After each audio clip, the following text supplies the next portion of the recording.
Time check, 11:39. So, bangon na ta, kay daghan pa tag mga trabaho. Ay, kagua, oy. So, mao man yun nga to ang daily routine. Pag human og bangon, manghipos ta sa tong higdaanan, kay para hinlo sad, kay basig masawayan unya tag Pilipino ba yata unya damat, di ba? Hi!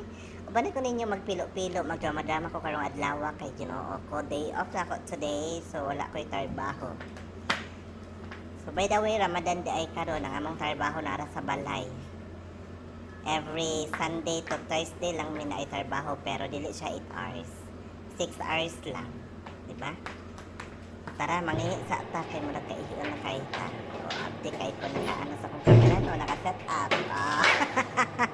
Asa ko ka mangita ana, so magkapi-kapi sa tadiri nga site kay mag-open ta sa to ang laptop para maka-response ta sa mga email nga dapat na to pang responsan kay Ginoo ko. Magyaw-yaw na pud atong mga kaubanzay nga nganong wala man ka nag-reply sa ako ang email ana nga mga, di ba, mga charot-charot. So karon para energetic ta gamay magpa-music sa mansay, magpa-Spotify sa ta kay labi tay internet. So by the way, kini nga laptop kay ako aning laptop, handling laptop sa kumpanya, pati ng keyboard ako ana tanan.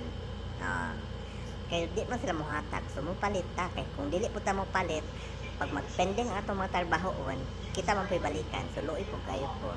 So may kamping taon ang bayad nga makapalit. So magpa-music sa ta, mag-indak-indak sa ta, light-light kay para ma-energetic ta gamay zay.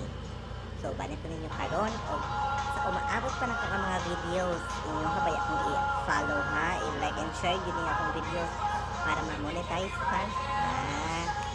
So tama na siguro nito. Okay na to, may earnings na to.